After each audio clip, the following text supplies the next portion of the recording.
السلام علیکم ورحمۃ اللہ وبرکاتہ۔ آپ سب سننے اور دیکھنے والوں کے لیے میری اللہ تعالیٰ سے دعا ہے کہ اللہ تعالیٰ آپ سب کو صحت تندرستی والی، ایمان والی اور اسلام والی زندگی دے، اور قرآن پاک کو ہم سب کی آنکھوں کی ٹھنڈک اور دل کی بہار بنا دے۔ تو آئیے اب ہم پڑھتے ہیں لیسن نمبر 30 سورہ بقرہ اور آیت نمبر 103۔ اعوذ باللہ من الشیطان الرجیم، بسم اللہ الرحمن الرحیم۔ وَلَوْ اور اگر انہم یہ کہ وہ آمنوا ایمان لاتے، واتقوا اور بچتے، لمثوبۃ تو یقیناً تھوڑا ثواب، من عند اللہ اللہ کے ہاں سے، اللہ کے پاس سے، خیرن بہتر تھا، لو کانوا کاش یہ کہ وہ ہوتے، یعلمون جانتے۔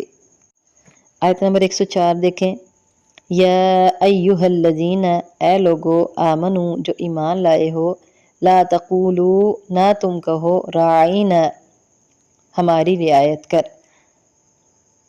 راعینا لفظ نہ بولو، وقولو اور تم کہو، انظرنا ہماری طرف دیکھیے، یعنی راعینا کی بجائے انظرنا، واسمعو اور تم سنو، وللکافرین اور کافروں کے لیے عذاب علیم دردناک عذاب ہے۔ آیت نمبر 105 دیکھیں۔ ما یود الذین نہیں چاہتے، ما یودو نہیں چاہتے، الذین وہ لوگ، کفروا جنہوں نے کفر کیا، من اہل الکتابی اہل کتاب میں سے، وللمشرکین اور نہ مشرکین، ان ینزل یہ کہ اتاری جائے یا نازل کی جائے، علیکم تم پر، من خیرن کسی قسم کی کوئی بھلائی، من ربکم تمہارے رب کی طرف سے، واللہ اور اللہ تعالیٰ، یختص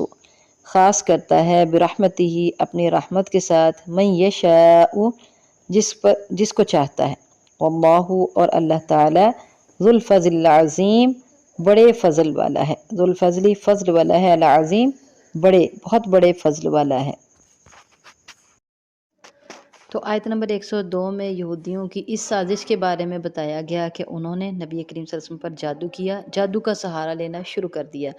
اب یہاں تھوڑی سی میں یہ ڈیٹیل کرنا چاہوں گی کہ اگر انہوں نے، جب ان سے کچھ نہیں ہوا تو انہوں نے جادو کا سہارا لیا، تو آج ہم مسلمانوں نے بھی یہودیوں والا یہ عمل شروع کر دیا ہے۔ پہلے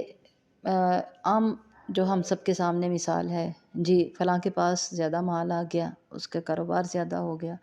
اس کی اولاد بہت نیک ہو گئی، اس کو تو اللہ نے بڑی خیر دے دیا، اب کیسے اس کے ساتھ حسد کرنا شروع کر دیا، اور اگر اس سے بھی نہ اس کا نقصان ہوا تو پھر اس کے اوپر جادو ٹونے ٹوٹکے کا کام شروع کر دیا۔ تو جہاں یہودیوں نے حق بات کو چھوڑ کر غلط راستہ اپنا لیا تھا، حق بات کو تسلیم کر لیتے، کیا تھا حق بات؟ کیا تھی کہ نبی کریم صلی اللہ علیہ وسلم اللہ کی طرف سے بھیجے ہوئے پیغمبر ہیں، بجائے اس کے کہ وہ اس بات کو تسلیم کرتے، انہوں نے غلط راستے کا انتخاب کیا۔ اسی طرح ہمارے مسلمان بھی آج بجائے اس کے کہ خود محنت کریں، اللہ تعالیٰ سے دعا مانگیں اور دوسرے کے لیے خیر کی ہی اللہ سے دعا کریں اور اس کی خوشی میں خوش ہوں، تو اس کے بجائے کالے جادو اور ٹونے ٹوٹکے کی طرف نکل جاتے ہیں۔ تو یہ بات بالکل غلط ہے، اور جب اس کو اب یہودیوں کا فعل بھی تو کہیں گے نا، کیونکہ انہوں نے نبی کریم صلی اللہ علیہ وسلم پر جادو کروایا تھا، اور جب وہ خود عمل نہ کر سکے تو انہوں نے تب یہ کام کیا۔ تو آج اگر ہم لوگ اس پہ چلیں گے تو ہم بھی یہودیوں کے طریقے پہ چلیں گے۔ تو اللہ تعالیٰ ہمیں سمجھ دے، اور اللہ تعالیٰ ہمیں اس غلط کام سے بچا کے رکھے۔ اور دوسرا اتنا بڑا اس کا نقصان ہے کہ اللہ تعالیٰ نے قرآن پاک میں ارشاد فرما دیا کہ ما لہ فی الآخرۃ من خلاق، آخرت میں اس کا کوئی حصہ نہیں ہوگا۔ آگے آیت نمبر 103 میں اللہ تعالیٰ ارشاد فرماتے ہیں، وَلَوْ أَنَّهُمْ آمَنُوا وَاتَّقَوْا لَمَثُوبَةٌ مِّنْ عِندِ اللَّهِ خَيْرٌ اور اگر یہ کہ وہ ایمان لاتے اور پرہیزگاری کرتے، لَمَثُوبَةٌ تو تھوڑا ثواب جو ہے، مِّنْ عِندِ اللَّهِ اللہ کے ہاں سے، خَيْرٌ بہتر ہوتا، لَوْ كَانُوا يَعْلَمُونَ کاش یہ کہ وہ ہوتے جانتے، کاش وہ جانتے ہوتے۔ تو پچھلی آیت میں جو ہے ہم نے پڑھا تھا، پچھلی آیت میں پڑھا تھا وَلَقَدْ عَلِمُوا لَمَنِ اشْتَرَاهُ مَا لَهُ فِي الْآخِرَةِ مِنْ خَلَاقٍ کہ البتہ تحقیق ہے وہ جانتے تھے، بلا شبہ یقیناً وہ جان چکے تھے کہ جس نے اس کو خرید لیا، آخرت کے نہیں اس کے لیے آخرت میں کوئی حصہ۔ تو یہاں اللہ تعالیٰ نے ارشاد فرمایا لَوْ كَانُوا يَعْلَمُونَ کاش یہ کہ ہوتے وہ جانتے۔ تو اس کا مطلب یہ ہے کہ یہود چونکہ جانتے تھے، یہود کو پتہ تھا سارا کچھ، نبی کریم صلی اللہ علیہ وسلم کی نشانیاں دیکھ کر بھی آپ صلی اللہ علیہ وسلم کے برحق ہونے کا پتہ تھا کہ یہ اللہ کے نبی صلی اللہ علیہ وسلم اللہ تعالیٰ کی طرف سے آخری نبی ہیں،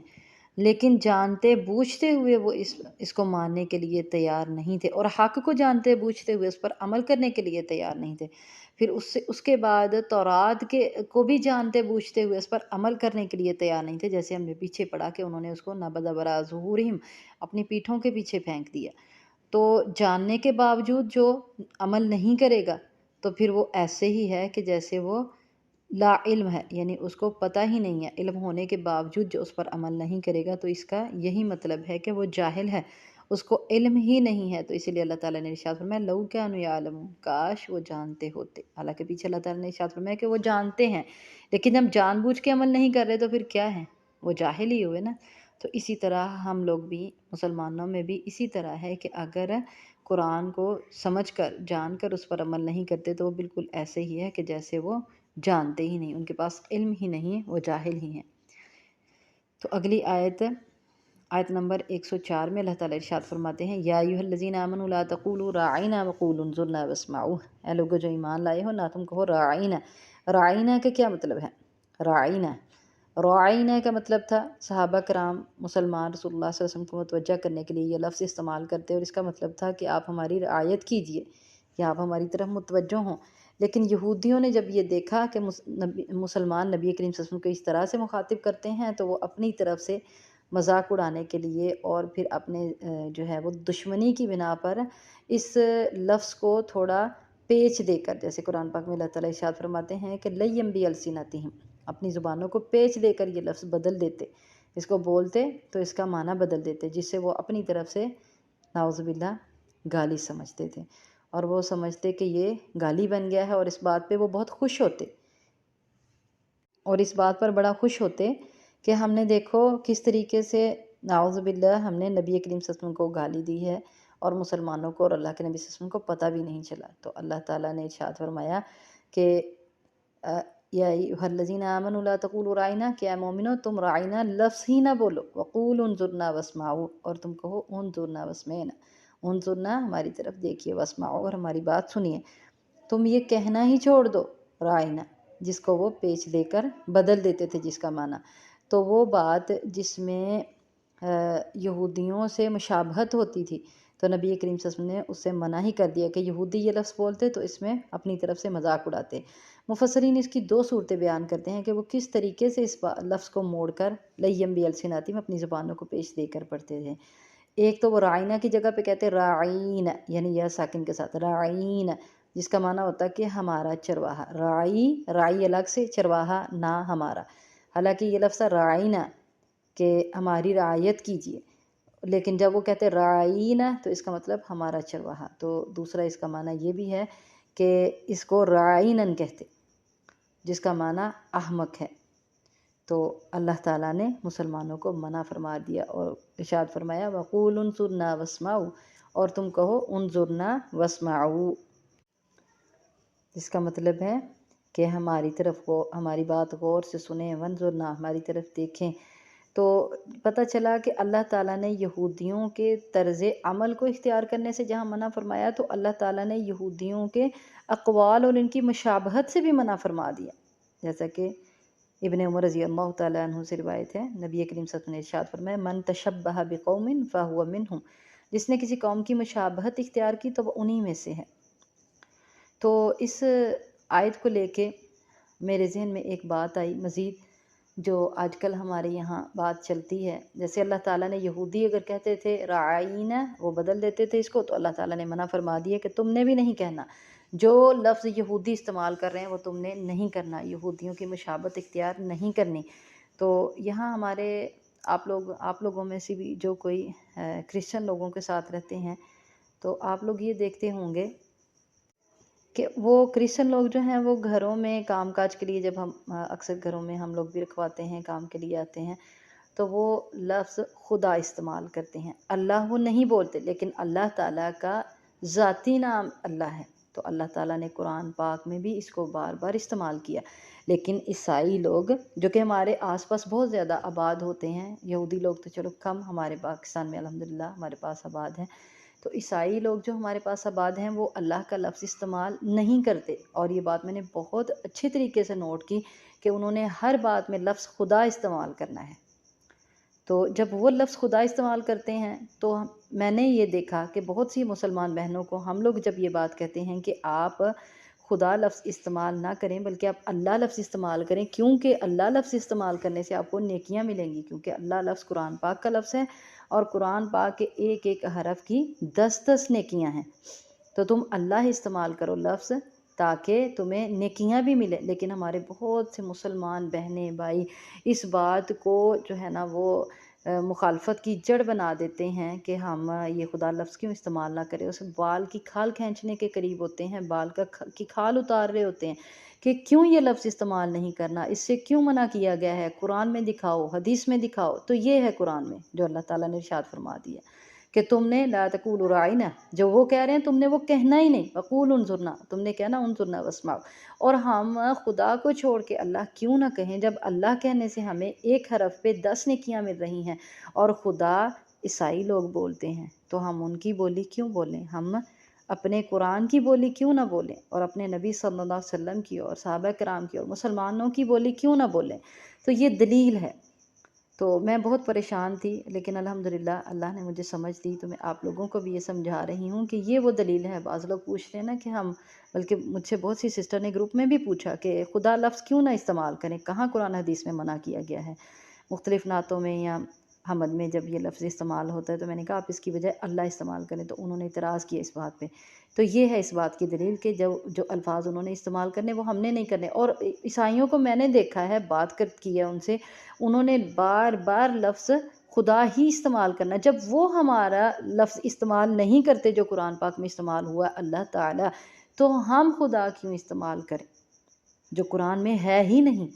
تو ہم نے وہ زبان استعمال کرنی ہے جس پہ ہمیں نیکیاں مل رہی ہیں اور جو ہمارے رب کا پسندیدہ الفاظ ہیں، اور اللہ تعالیٰ کا ذاتی نام ہے اور پسندیدہ نام ہے۔ تو آگے اللہ تعالیٰ ارشاد فرماتے ہیں وَلِلْكَافِرِينَ عَذَابٌ عَلِيمٌ، اور کافروں کے لیے دردناک عذاب ہے، جو اس طریقے سے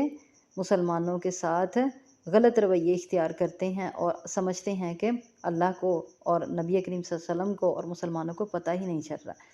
آگے آیت نمبر 105 میں اللہ تعالیٰ ارشاد فرماتے ہیں مَا يَوَدُّ الَّذِينَ كَفَرُوا مِنْ أَهْلِ الْكِتَابِ وَلَا الْمُشْرِكِينَ، نہیں چاہتے وہ لوگ جنہوں نے کفر کیا اہل کتاب میں سے اور مشرکوں میں سے، یعنی یہود و نصارہ اور مشرکین بھی، أَن يُنَزَّلَ عَلَيْكُم مِّن خَيْرٍ مِّن رَبِّكُمْ، یہ کہ نازل کی جائے آپ پر کوئی بھلائی، تم پر کوئی بھلائی تمہارے رب کی طرف سے۔ اللہ یختص برحمتہ من یشاء، اور اللہ خاص کرتا ہے اپنی رحمت کے ساتھ جسے چاہتا ہے۔ تو اس آیت کی ڈیٹیل سے پہلے تھوڑا سا پچھلی آیت کی ڈیٹیل رہ گئی، میں آپ لوگوں کو بتانا چاہوں گی کہ حدیث کے مطابق بھی ان لوگوں کی، یعنی یہودیوں کی اور عیسائیوں کی، اہل کتاب کی اور اسپیشلی یہودیوں کی ایک اور کمینگی کا بتایا گیا، اور نبی کریم صلی اللہ علیہ وسلم نے ارشاد فرمایا، حدیث میں آیا ہے کہ یہ لوگ کہتے ہیں السلام علیکم کی بجائے السلام علیکم، اور جس کا مطلب ہے کہ تم پر موت ہو۔ تو جب یہ السلام علیکم کہیں تو تم نے ان کو کیا کہنا ہے، علیک، وعلیک، یا علیکم، وعلیکم۔ اور میں نے بھی گھروں میں دیکھا، ہمارے گھروں میں آتی ہیں کرسچن، تو وہ کیا کہتی ہیں السلام علیکم، جلدی جلدی سے، ہمیں سمجھ نہیں آتی السلام علیکم کہا یا نہیں کہا، اور ہم نے ان کو کیا جواب دینا ہے، وعلیکم، وعلیک۔ یہ جواب ہے ان کے لیے جو اہل کتاب ہیں، کیونکہ وہ آپ لوگوں کو السلام علیکم نہیں کہتے، وہ مسلمانوں کو السلام علیکم کہتے۔ اور پھر ہمارے اپنے مسلمانوں کا یہ حال ہو گیا ہے کہ بجائے اس کے کہ السلام علیکم کہیں، السلام علیکم، السلام علیکم، اور پھر السلام علیکم۔ السلام علیکم کہنا گوارا نہیں ہوتا، زبان کو تھوڑی دقت محسوس ہو رہی ہے ہمارے بھی مسلمانوں کے، اور ان کا حال بالکل ویسا ہی ہے جیسا یہودیوں کا۔ اور حدیث میں اللہ تعالیٰ نے ارشاد فرمایا کہ یہ ان کا کام ہے اور وہ مسلمانوں کے ساتھ اس طرح کی خباثتیں کرتے ہیں، لیکن آج ہمارے مسلمان ہی مسلمانوں کے ساتھ یہ کام کر رہے ہیں، اور بجائے اس کے کہ السلام علیکم ورحمۃ اللہ وبرکاتہ کہا جائے، بلکہ السلام علیکم، اور پھر بہت ہی اس کو جو ہے نا وہ تکلفاً مختصر سا کر لیا گیا ہے۔ تو یہ بات بالکل غلط ہے۔ آگے آیت نمبر 105 کی طرف پھر چلتے ہیں، تو اس میں اللہ تعالیٰ نے ارشاد فرمایا کہ یہ جو مشرک لوگ ہیں، مشرکین عرب کے لوگ، ان کے نزدیک رسول اللہ صلی اللہ علیہ وسلم ایک عام آدمی تھے، اور وہ اپنے کسی بڑے سردار کی بجائے ایک چھوٹے سے عام سے آدمی پر وہی نازل ہونے کو ماننے کے لیے تیار ہی نہیں تھے، وہ اس بات کو ماننے کے لیے تیار ہی نہیں تھے کہ نبی کریم صلی اللہ علیہ وسلم ایک عام انسان ہے اور آپ صلی اللہ علیہ وسلم پر وحی نازل ہو رہی ہے، اور نہ ہی اہل کتاب، جیسا کہ ہم نے پڑھا ہے وَلَلْمُشْرِكِينَ اور کفروا من اہل الکتاب ولا المشرکین، نہ اہل کتاب اور نہ ہی مشرک یہ بات ماننے کے لیے تیار تھے کہ مسلمانوں کو اللہ تعالیٰ نے خاص چن لیا ہے۔ اہل کتاب یہ بات ماننے کے لیے تیار نہیں تھے کہ ان کی بجائے اب مسلمانوں کو چن لیا گیا اور ان کو بھی مسلمانوں میں شامل ہونا ہے، لیکن وہ یہ بات بھی ماننے کو تیار نہیں تھے۔ تو اللہ تعالیٰ نے ارشاد فرمایا یہ لوگ ماننے کو تیار نہیں ہیں، لیکن اللہ یختص برحمتہ من یشاء، اللہ تعالیٰ تو اپنی رحمت کے ساتھ جس کو چاہے خاص کرتا ہے، اور یہاں خیر اور رحمت سے مراد اللہ تعالیٰ کی رحمت سے مراد نبی کریم صلی اللہ علیہ وسلم کو نبوت ملنا ہے۔ تو اللہ تعالیٰ نے ارشاد فرمایا کہ اللہ تعالیٰ جس کو چاہے اس نبوت کے ساتھ نواز دے، جس کا چاہے اللہ تعالیٰ انتخاب کرے، اور اس کے لیے اللہ تعالیٰ نہ تو کسی عظمت کو دیکھتے ہیں، نہ نسل کو دیکھتے ہیں، نہ رنگ کو دیکھتے ہیں، نہ کسب کو دیکھتے ہیں، نہ محنت کو، نہ چلہ کشی کو۔ اور ہمارے یہاں لوگوں کا یہ ذہن بن چکا ہے کہ اتنے ماہ کا چلہ کیا تو اس کو یہ چیز مل گئی، اتنے ماہ کا چلہ کیا تو اس کو یہ چیز مل گئی۔ کچھ بھی نہیں، اللہ تعالیٰ اپنی مرضی سے جس کو چاہے وہ منتخب کر لے نبوت کے لیے، جیسے اللہ تعالیٰ نے نبی کریم صلی اللہ علیہ وسلم کو منتخب کر لیا، اور آپ صلی اللہ علیہ وسلم چونکہ آخری نبی ہیں، آپ کے بعد اب کوئی نبی ہے ہی نہیں، یہ ہمارا عقیدہ ہے کہ نبی کریم صلی اللہ علیہ وسلم خاتم الرسل ہیں۔ تو اللہ تعالیٰ ہم سب کو عمل کی توفیق عطا فرمائے۔ تو یہ اہل کتاب جو ہیں یہ اپنے ضد اور عناد کی وجہ سے یہ ماننے کے لیے تیار نہیں تھے کہ پیغمبر ان مسلمانوں میں آ گیا، یہ جو کمزور لوگ تھے، اور نبی کریم صلی اللہ علیہ وسلم بھی بہت ہی عام انسان تھے۔ تو اللہ تعالیٰ جس کو چاہے اپنی رحمت دے، جس کو چاہے اللہ خیر دے، اور اسی ضد اور دشمنی کی بنا پر انہوں نے آپ صلی اللہ علیہ وسلم پر جادو بھی کروا دیا۔ اللہ تعالیٰ ارشاد فرماتے ہیں واللہ ذو الفضل العظیم، اللہ تعالیٰ بہت بڑے فضل والا ہے، جس کو چاہے اپنا فضل دے۔